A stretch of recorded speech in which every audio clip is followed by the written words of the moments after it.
భారత్ పాక్ సరిహద్దుల్లో ఉద్రిక్తత కొనసాగుతోంది. జమ్మూ కాశ్మీర్లో పాకిస్తాన్ మళ్లీ డ్రోన్ దాడులు చేస్తున్నట్లు తెలుస్తోంది. సాంబా సెక్టార్లో పాక్ డ్రోన్లతో దాడికి ప్రయత్నించిందని సమాచారం. దీంతో అలర్ట్ అయిన భారత బలగాలు పాక్ డ్రోన్లను కూల్చేసినట్లు తెలుస్తోంది. ప్రస్తుతం అక్కడ హై టెన్షన్ నెలకొంది.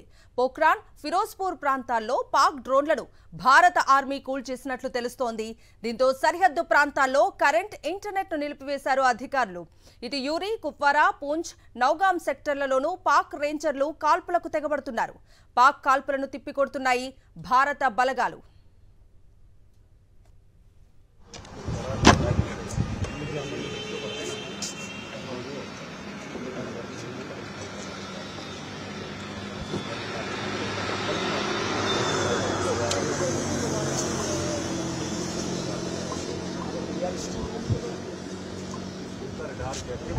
బ్రేకింగ్ న్యూస్ చూస్తున్నాం. భారత్ పాక్ సరిహద్దుల్లో ఉద్రిక్తత కొనసాగుతోంది.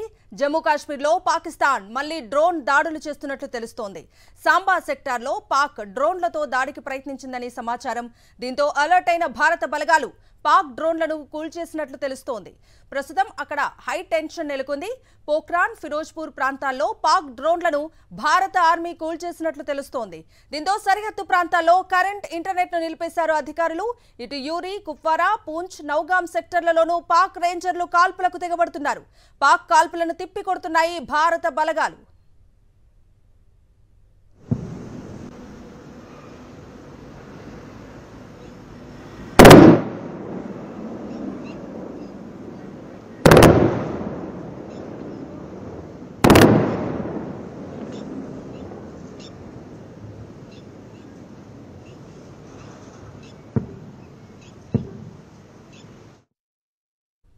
ఇదే అంశానికి సంబంధించి పూర్తి అప్డేట్స్ అందించడానికి ఢిల్లీ నుంచి మా ప్రతినిధి వెంకటేష్ లైవ్ లో జాయిన్ అవుతున్నారు.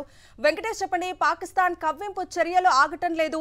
ప్రస్తుతం సాంబా సెక్టర్లో పాక్ డ్రోన్లను భారత్ తిప్పికొట్టినట్టుగా తెలుస్తుంది. పూర్తి అప్డేట్స్ ఏంటి?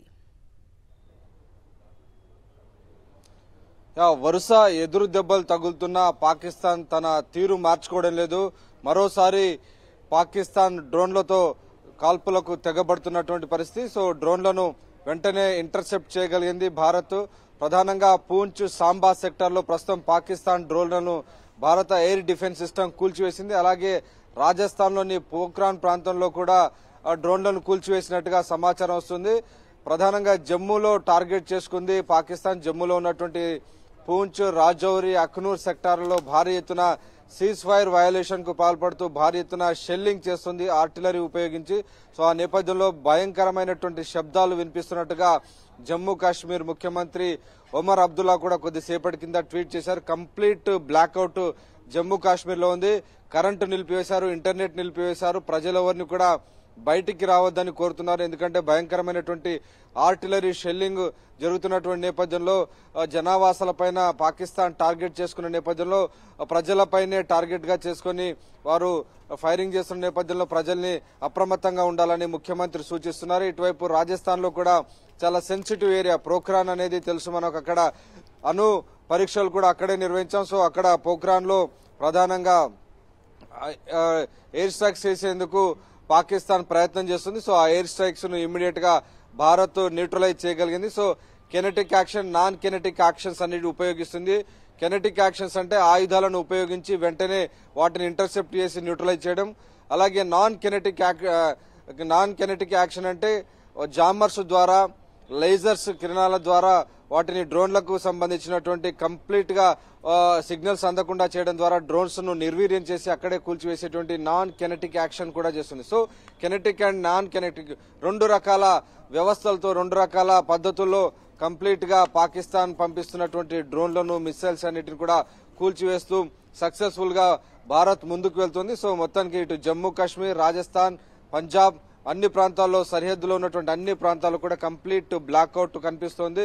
ప్రజలెవరిని కూడా బయటికి రావద్దని, కనీసం వెళ్తురు బయట కూడా లైట్స్ వెలిగించొద్దని కూడా స్పష్టమైనటువంటి ఆదేశాలు ఇచ్చినటువంటి సందర్భం కనబడుతుంది. ప్రధాని నరేంద్ర మోడీ కూడా చాలా హై లెవెల్ మీటింగ్ తీసుకుని పాకిస్తాన్ చర్యలకు ప్రతి చర్యలు ఇచ్చి తీరాల్సిందే, గట్టి కౌంటర్ ఇచ్చి తీరాల్సిందేనని స్పష్టం చేసిన నేపథ్యంలో ఈ రోజు రాత్రి కూడా మరోసారి పాకిస్తాన్ కు కాల రాత్రిగానే మిగిలేటువంటి అవకాశం మనకు కనబడుతోంది.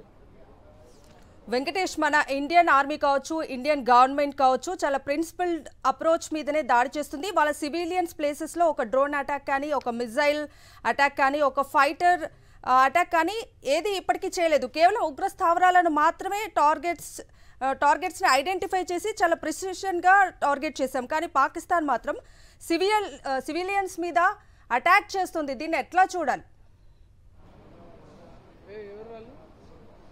అంటే పాకిస్తాన్ రెస్పాన్సిబుల్ కంట్రీ కాదు. పాకిస్తాన్ ఒక ఉగ్ర దేశం, ఉగ్రవాదాన్ని ప్రోత్సహిస్తూ ఉగ్రవాదులకు స్వర్గధామంగా ఉన్నటువంటి పాకిస్తాన్. సో ఎప్పుడు కూడా అది నీతివంతంగా చట్టబద్ధంగా నడుచుకొని చరిత్ర పాకిస్తాన్ కు ఉంది. దాని ఫలితంగానే ఒకేసారి మన దేశానికి పాకిస్తాన్కి ఒకేసారి స్వాతంత్రం వచ్చినప్పటికీ పాకిస్తాన్ అట్టడుగున ఉండిపోగా భారత్ ఏకంగా దేశం ప్రపంచంలోనే 3వ స్థానానికి ఆర్థిక వ్యవస్థలో ఎగబాకుతున్నటువంటి పరిస్థితి మనం చూసాం. సో మనం ఒకవైపు చంద్రుడి వైపుకి చంద్రుడిపైకి మనం మిషన్స్ పంపిస్తున్నాం గగన్యాన్, చంద్రయాన్తో. కానీ పాకిస్తాన్ అప్పుల కోసం ప్రపంచ దేశాల చుట్టూ బిచ్చమెత్తుకోవాల్సినటువంటి పరిస్థితి ఉంది. సో పాకిస్తాన్ కంప్లీట్ గా ఫెయిల్డ్ స్టేట్. సో ఆ నేపథ్యంలోనే పాకిస్తాన్ నీతి నియమాలను పక్కన పెట్టి చాలా రోగ్ స్టేట్ గా బిహేవ్ చేస్తూ జనావాసాలపైన, ప్రజల ఇళ్లపైన, గురుద్వారాలు, చర్చిలపైన టార్గెట్ చేస్తూ ఒక మత విద్వేషాలు భారతదేశంలో హిందువులకు, క్రైస్తవులకు తగాదా పట్టే విధంగా పెద్ద ఎత్తున ఇలాంటి కుట్రలకు పాల్పడుతుంది. అందులో భాగంగానే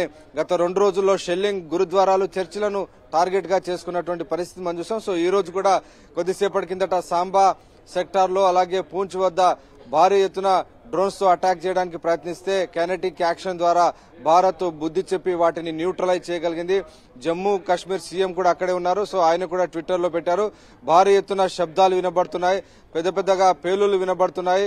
ఖచ్చితంగా ఇది భారీ ఎత్తున షెల్లింగ్ జరుగుతుంది. ఆ నేపథ్యంలో ప్రజల్ని కూడా ఆయన అప్రమత్తం చేస్తున్నారు. ఎవరు కూడా బయటగా తిరగొద్దని, బయట బాల్కనీలో కూడా రావద్దని చెప్పి ఆయన విజ్ఞప్తి చేస్తున్నటువంటి పరిస్థితి. సో మొత్తానికి ఈ రాత్రి కూడా పాకిస్తాన్ ఏ యాక్షన్ అయితే చేస్తుందో ఆ యాక్షన్ కు 100 రెట్లు ఎక్కువ యాక్షన్ చేసే విధంగా, రియాక్షన్ ఇచ్చే విధంగా ఇప్పటికే ప్రధానమంత్రి నరేంద్ర మోడీ స్పష్టమైనటువంటి ఆదేశాలు త్రివిధ దళాలకు ఇచ్చారు.